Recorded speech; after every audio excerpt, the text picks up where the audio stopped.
প্রিয় দর্শক, বিস্তারিত খবরের শুরুতেই দেখে নেব আজকের 15টা তাজা খবর। শুরুতেই হেডলাইন্স। চালু হচ্ছে অন্নপূর্ণা যোজনার অভিযোগ পোর্টাল। টাকা না পাওয়া আবেদনকারীদের জন্য বড় আপডেট। টানা বৃষ্টিতে বাড়ি বিপর্যয়, জোড়া বাগানে ভেঙে পড়ল পুরনো বাড়ি। বাড়ির একাংশ চাপা পড়ে মৃত্যু এক মহিলার। আগুন থেকে বাঁচতে কেউ ঝাঁপ দিয়েছিলেন তারাপীঠে, বিদেশনীতে অগ্নিকাণ্ডের পর পুকুরে তল্লাশি।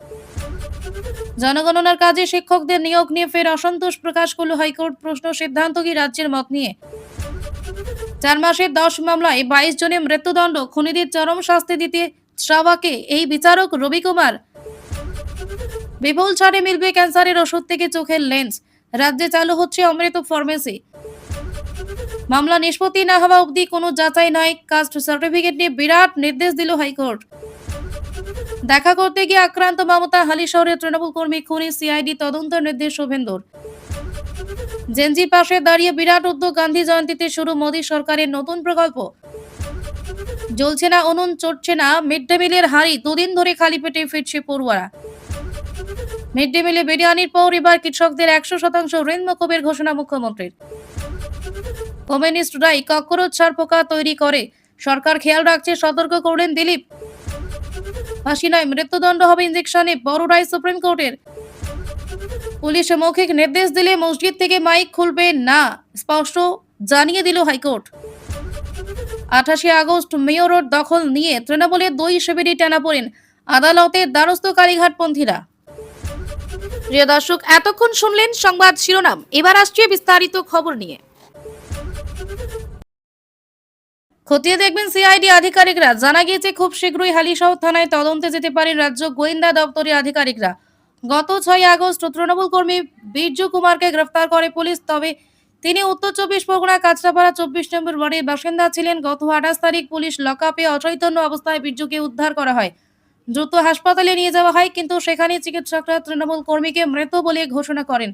ঘটনাকে কেন্দ্র করে তোলপাড় হয় রাজ্য রাজনীতি। পুলিশি অত্যাচারে বীর্য প্রাণহানি হয়েছে বলে অভিযোগ করে পরিবার।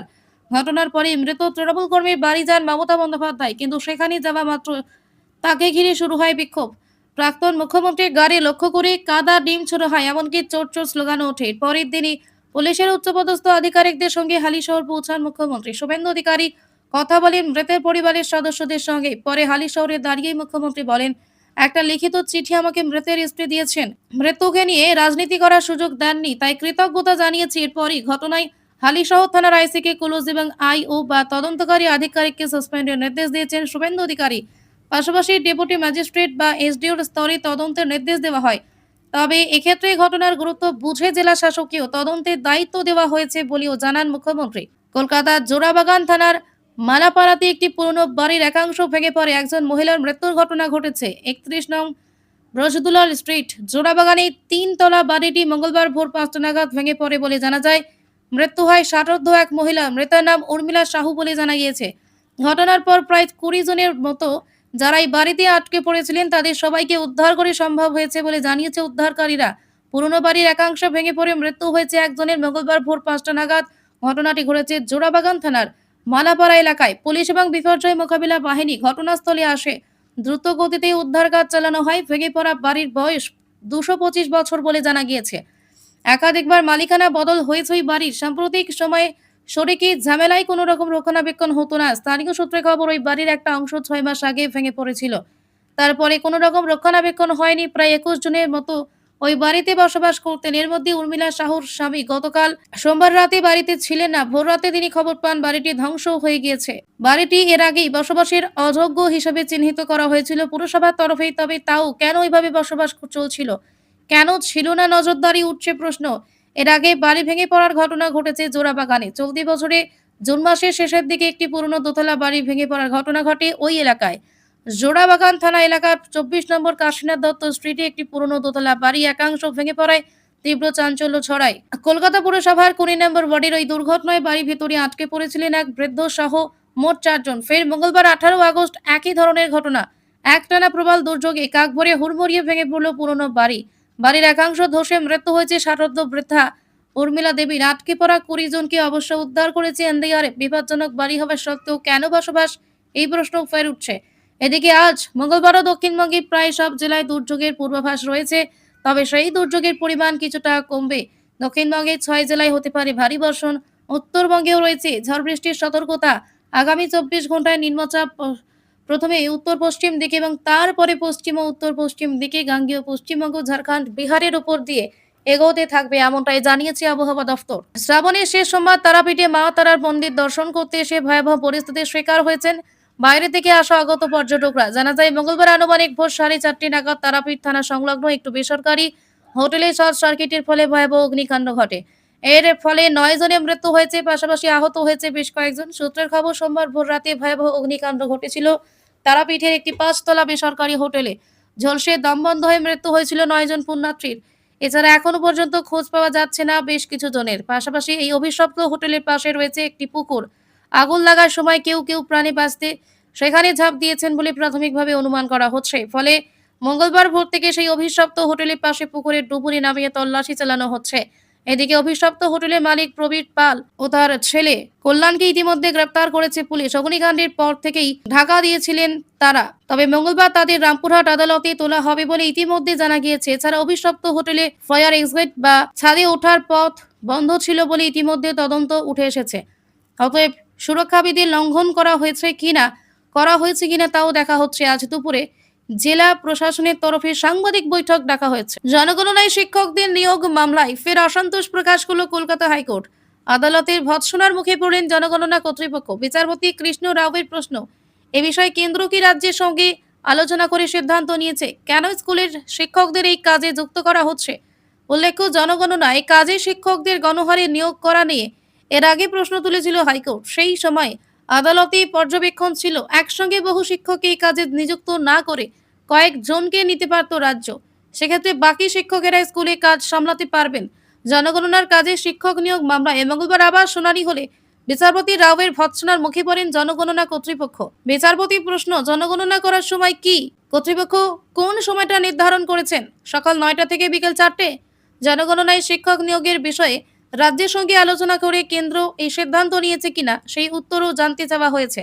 স্কুলের পর এবং ছুটির দিন শিক্ষকেরা এই কাজ করলে কিভাবে রাজ্য চলবে সেই প্রশ্ন তুলেছেন বিচারপতি। কাজের সময় বদলানো যায় কিনা এ বিষয়ে জনগণনা কর্তৃপক্ষকে চিন্তা ভাবনা করার পরামর্শ দেওয়া হয়েছে। বিচারপতির মন্তব্য, এই কাজের সময় যিনি নির্ধারণ করেছেন তাকে আজ কোর্টে আসতে বলুন। স্কুলের সময় তাহলে কি হবে? এভাবে কাজ হবে? এই মামলার জন্য একজন সঠিক অফিসার নিয়োগ করে আদালতে পাঠাতে রাজ্য ব্যর্থ হচ্ছে বলে মন্তব্য করেন বিচারপতি। কেন্দ্রের উদ্দেশ্যে বিচারপতি জানান, একটা নোটিশ জারি করা হয়েছে। এটা নিয়ে কি রাজ্যের সঙ্গে কোনো আলোচনা করেছে তারা? স্কুলের সময় কি তারা জানে না? এরপরে তিনি বলেন, হয় 20 জন শিক্ষকের মধ্যে 5 জনকে জনগণনার কাজে যুক্ত করুন, বাকি 15 জন স্কুল চালাবেন, নইলে কাজের সময় নির্ধারণ করুন। আদালতের পর্যবেক্ষণ শিক্ষক না নিয়ে পৌরসভা, পঞ্চায়েত এবং শিক্ষাকর্মী নন টিচিং নিয়োগ করে কাজ করানো হোক। বুধবার এই মামলার ফের শুনানি হবে। 4 মাস, 10টা মামলা আর 22 জনের মৃত্যুদণ্ডের সাজা।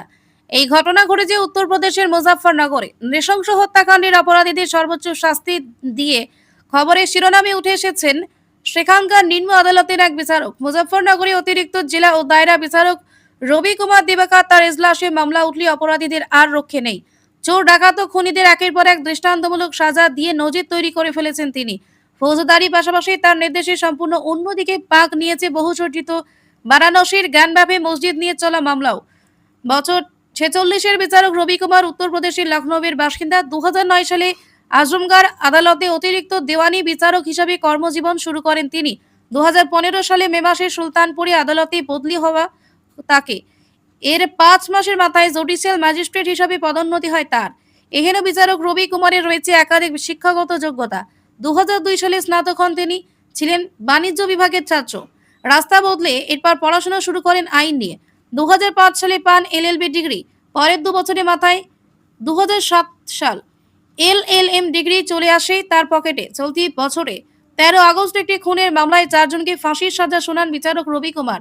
গত 12 বছর ধরে এই শুনানি চলছিল। 2014 সালে 14 জুলাই উত্তরপ্রদেশের শামলীতে পবন কুমার নামের এক ব্যক্তিকে হত্যা করেন রামবীর, রাজীব, রাহুল এবং হরেন্দ্র কুমার। বাড়িতে ঢুকে গুলি চালান 4 আততায়ী। তাতেই ঝাঁঝরা হয়ে যায় পবনের বুক। আদালতে উত্তরপ্রদেশ পুলিশ জানায়, পুরনো শত্রুতার জোরে ঘটেছে এই হত্যাকাণ্ড। আত্মায়ীদের গুলিতে গুরুতর আহত হলেও প্রাণে বেঁচে যান নিহতের ভাই অশোক কুমার। বেশ কিছুদিন অবশ্য হাসপাতালে কাটাতে হয় তাকে। এই মামলায় মৃত্যুদণ্ডের পাশাপাশি সাজাপ্রাপ্তদের 1.7 লক্ষ টাকা জরিমানার নির্দেশ দিয়েছেন রবি কুমার। পবন হত্যাকাণ্ডের রায়দানের ঠিক আগের দিন 27 বছরের পুরনো একটি মামলায় একজনকে ফাঁসির সাজা শোনান লখনৌবাসী বিচারক। 1999 সালে কাঠ ব্যবসায়ী সেলিমকে অপহরণ করার শাহনওয়াজ নামের এক ব্যক্তি এরপর সেলিমের আত্মীয়দের কাছে 5 লক্ষ টাকা মুক্তিপণ চান। এই বছরের ডিসেম্বরে চাপারের জঙ্গল থেকে উদ্ধার হয় সেলিমের গলাকাটা মৃতদেহ। এবছরে 17 জুলাই উত্তরপ্রদেশে শামলি জেলার ডাকাতি ও খুনের ঘটনায় 4 জনকে ফাঁসির সাজা শোনান বিচারক রবি কুমার। 2011 সালে 20 আগস্ট ঘটে এই হত্যাকাণ্ড। ওই দিন বাইকে বোনের বাড়ি যাচ্ছিলেন পেশায় কৃষক রাজ সিংহ এবং তার বন্ধু বিজেন্দ্র। রাস্তায় তাদের উপর চড়াও হয় লুটের দল। বাধা দিতে গেলে রাজকে পয়েন্ট ব্ল্যাঙ্ক রেঞ্জ থেকে গুলি করা হয়। এরপর নিহতের বন্ধু বিজেন্দ্রকে মারতে মারতে পাশের আখের খেতে নিয়ে যায় ডাকাতের দল। হাত পা মুখ বেঁধে সেখান থেকে ফেলে রেখে চম্পট দেয় 4 দুষ্কৃতী। খবর পেয়ে তাকে উদ্ধার করে স্থানীয় পুলিশ। চলে জিজ্ঞাসাবাদ। সেখান থেকে পাওয়া তথ্যের উপর ভিত্তি করে পরবর্তীকালে অভিযুক্তদের গ্রেফতারি করতে সক্ষম হয় তদন্তকারী দল। 2010 সালে 24 আগস্ট পঞ্চায়েত নির্বাচন চলাকালীন যোগী রাজ্যে খুন হয় বছর 60-এর রাজবীর সিংহ। তার দেহে ছিল গুলির ক্ষত। তদন্তে নেমে সাবেক গ্রাম পঞ্চায়েত প্রধান প্রমোদ এবং তার সহযোগী সহদেবকে গ্রেফতার করে পুলিশ। খুনের কারণ হিসেবে চার্জশিটে রাজনৈতিক শত্রুতার কথা বলেন তদন্তকারী অফিসার। গত 6 জুলাই এই মামলার রায় দেওয়ার সময় সংশ্লিষ্ট হত্যাকাণ্ডকে বিরলতম বলে উল্লেখ করেন বিচারক রবি কুমার। পাশাপাশি মৃত্যুদণ্ডের সাজা হয় প্রমোদ ও সহদেবেরও। এছাড়া এই বছরের 2 জুলাই হোমগার্ড রতিরাম খুনের মামলাতেও একই রায় দিতে দেখা গিয়েছে তাকে। 2020 সালে 4 জন সাজাপ্রাপ্ত দীপকের ছুরির আঘাতে মৃত্যু হয় হোমগার্ডের রতিমের।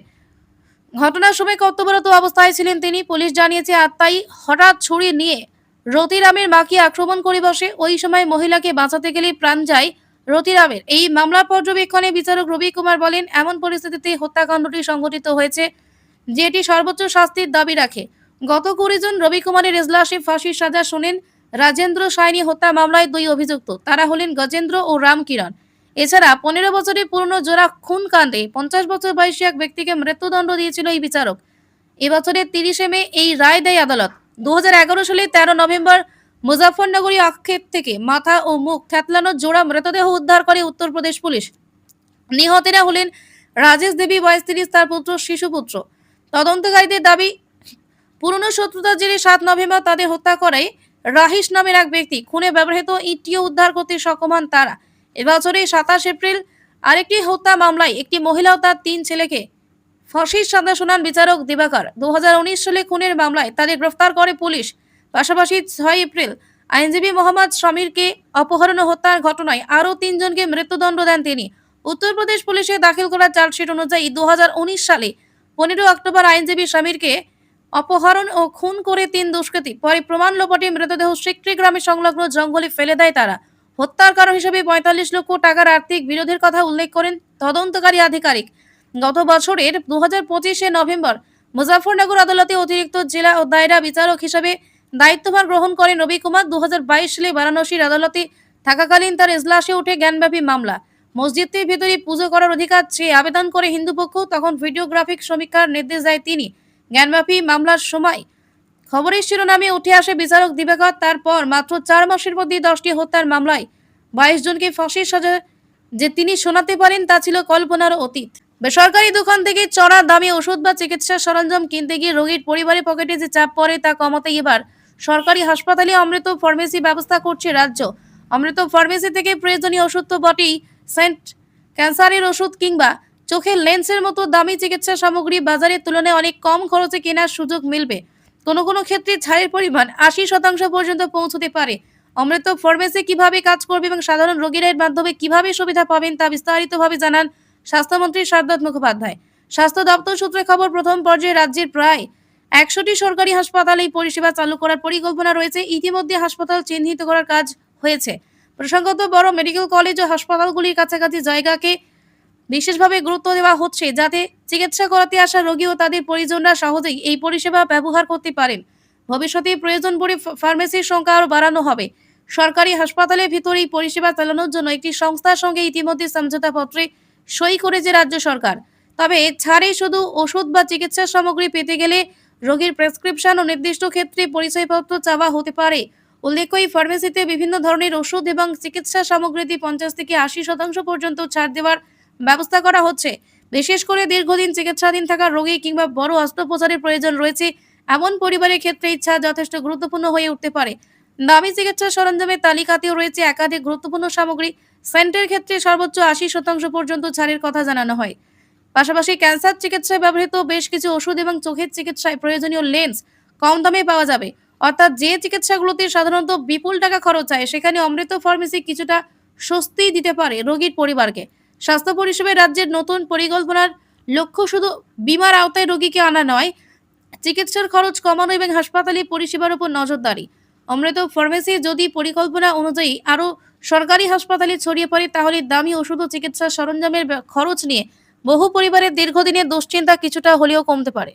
রাজ্যে পালা বদলের পর থেকে কাস্ট সার্টিফিকেট নিয়ে কড়াকড়ি শুরু হয়েছিল। সম্প্রতি 2011 সালের পর থেকে রাজ্য জুড়ে জারি হওয়া সকল জাতিগত শংসাপত্র পুনর্যাচাইয়ের নির্দেশ দেওয়া হয়। এই মর্মে গত 14 মে একটি বিজ্ঞপ্তি জারি করেছিল রাজ্যের অনগ্রসর শ্রেণী কল্যাণ দপ্তর। এবার সেই বিজ্ঞপ্তির উপর অন্তর্বর্তী স্থগিতাদেশ দিল কলকাতা হাইকোর্ট। 14 মে অনগ্রসর শ্রেণী কল্যাণ দপ্তরের তরফে জারি করা বিজ্ঞপ্তিতে বলা হয়েছিল, 2011 সালের পর থেকে রাজ্যে যত এসসি, এসটি ও ওবিসি সার্টিফিকেট ইস্যু করা হয়েছে সেগুলো ফের যাচাই করতে হবে। কাস্ট সার্টিফিকেট ভুয়ো প্রমাণিত হলে বাতিল করার কথা জানিয়েছিল রাজ্য সরকার।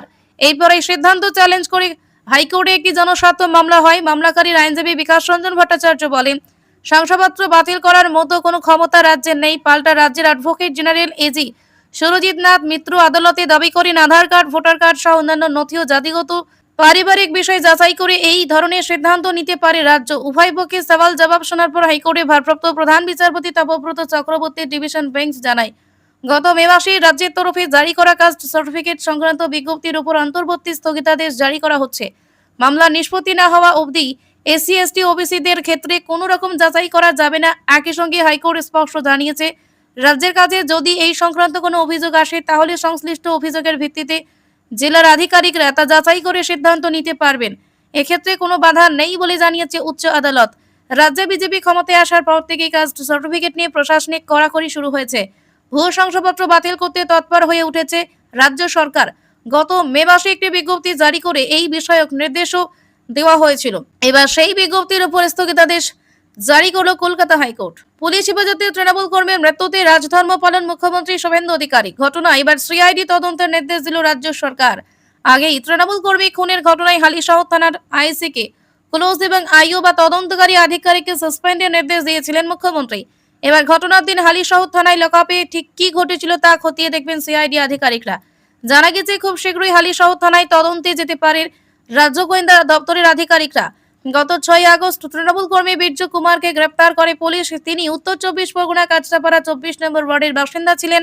গত 8 তারিখ পুলিশ লকআপে অচৈতন্য অবস্থায় বীর্যুকে উদ্ধার করা হয়। দ্রুত হাসপাতালে নিয়ে যাওয়া হয়, কিন্তু সেখানে চিকিৎসকরা তৃণমূল কর্মীকে মৃত বলে ঘোষণা করেন। ঘটনাকে কেন্দ্র করে তোলপাড় হয় রাজ্য রাজনীতি। পুলিশি অত্যাচারে বীর্যুর প্রাণহানি হয়েছে বলে অভিযোগ করে পরিবার। ঘটনার পরই মৃত তৃণমূল কর্মীর বাড়ি যান মমতা বন্দ্যোপাধ্যায়, কিন্তু সেখানে যাওয়া মাত্র তাকে ঘিরে শুরু হয় বিক্ষোভ। প্রাক্তন মুখ্যমন্ত্রীর গাড়ি লক্ষ্য করে কাদা ডিম ছোড়া হয়, এমনকি চোর চোর স্লোগানও ওঠে। এরপরের দিনই পুলিশের উচ্চপদস্থ আধিকারিকের সঙ্গে হালিশহর পৌঁছান মুখ্যমন্ত্রী শুভেন্দু অধিকারী। কথা বলেন মৃতের পরিবারের সদস্যদের সঙ্গে। পরে হালিশহরে দাঁড়িয়ে মুখ্যমন্ত্রী বলেন, একটা লিখিত চিঠি আমাকে মৃতের স্ত্রী দিয়েছেন। মৃত্যুকে নিয়ে রাজনীতি করার সুযোগ দেননি, তাই কৃতজ্ঞতা জানিয়েছে। এরপরই ঘটনায় হালিশহর থানার আইসিকে ক্লোজ এবং আইও বা তদন্তকারী আধিকারিককে সাসপেন্ডের নির্দেশ দেন শুভেন্দু অধিকারী। পাশাপাশি ডেপুটি ম্যাজিস্ট্রেট বা এসডিওর স্তরে তদন্তের নির্দেশ দেওয়া হয়। তবে এক্ষেত্রে ঘটনার গুরুত্ব বুঝে জেলা শাসককেও তদন্তের দায়িত্ব দেওয়া হয়েছে বলে জানান মুখ্যমন্ত্রী। জেনজিকে কাজে টানতে স্বাধীনতা দিবসে বড় বার্তা দিয়েছিলেন প্রধানমন্ত্রী নরেন্দ্র মোদী। লালকেল্লার ভাষণে তিনি বলেছিলেন, যে সমস্ত পড়ুয়ারা প্রতিযোগিতামূলক পরীক্ষার জন্য প্রস্তুতি নিচ্ছে তাদের সাহায্য করতে বড়সড় পদক্ষেপ করবে কেন্দ্র। বিনামূল্যে কোচিং এর ব্যবস্থা করা হবে এই পড়ুয়াদের জন্য। সূত্রের খবর, খুব তাড়াতাড়ি শুরু হবে এই কোচিং। শনিবার লালকেল্লা থেকে ভাষণ দেওয়ার সময় প্রধানমন্ত্রীর বারবার শোনা গিয়েছে বিকশিত ভারতের কথা, আর সেই নতুন ভারত গড়ার মূল ভিত্তি যে যুব সমাজ, সে কথা জানিয়েছেন 1 কোটি যুবক যুবতী। আগামী 1 বছরের মধ্যে এআই এর প্রশিক্ষণ দেওয়া হবে বিনামূল্যে প্রতিযোগিতামূলক পরীক্ষার কোচিংও। প্রধানমন্ত্রী আরও বলেছিলেন, শীঘ্রই এই সংক্রান্ত একটি বিশেষ প্রকল্প চালু করা হবে। দেশের যুব সমাজের উজ্জ্বল ভবিষ্যৎ ও তাদের পরিবারগুলোর আত্মসাশ্রয় করতে বিনামূল্যে প্রতিযোগিতামূলক পরীক্ষার কোচিং পরিষেবা চালু করা হবে। প্রধানমন্ত্রীর এই ঘোষণা দ্রুত বাস্তবায়িত করতে ইতিমধ্যেই কাজ শুরু হয়ে গিয়েছে। কেন্দ্র সরকারের অন্দরের সূত্রের খবর, মাস তারিখের মধ্যেই পুরো দমে শুরু হয়ে যাবে পড়ুয়াদের জন্য বিনামূল্যে কোচিং। প্রাথমিকভাবে জানা গিয়েছে প্রতিযোগিতামূলক পরীক্ষার জন্য যেসব পড়ুয়ারা প্রস্তুতি নিচ্ছেন তাদের জন্য অনলাইনে কোচিং এর ব্যবস্থা করা হবে। আপাতত নিট এবং জেইই পরীক্ষার কোচিং দেওয়া হবে। গান্ধী জয়ন্তী থেকে এই উদ্যোগ শুরু করার কথা ভাবছে কেন্দ্র। 2 অক্টোবর থেকে পড়ুয়ারা কোচিং পেতে পারেন। তবে সরকারিভাবে এখনো এই নিয়ে কোনো ঘোষণা হয়নি। নিট বিক্ষোভের পর থেকেই প্রধানমন্ত্রী জেনজির মন পাওয়ার চেষ্টা করেছেন। তাদের উদ্দেশ্যে একাধিকবার বার্তাও দিয়েছেন তিনি। নিট প্রশ্নভাসে কড়া পদক্ষেপের আশ্বাস দিয়ে মধ্যরাতে বেশ কয়েকটি ভিডিও পোস্ট করেন প্রধানমন্ত্রী। তরুণ সমাজকে ফ্রেন্ডস বলে অভিহিত করেন তিনি। সাম্প্রতিক অতীতে বারবার প্রশ্ন উঠেছে কোচিং সেন্টারগুলির আকাশ ছোঁয়া খরচ নিয়ে। দরিদ্র পড়ুয়ারা কোচিং এর সুযোগ না পেয়ে পিছিয়ে পড়ে এমন অভিযোগ রয়েছে। এবার বিনামূল্যে সরকারি প্রশিক্ষণ নিয়ে পরীক্ষার জন্য প্রস্তুতি নিতে পারবেন তারা।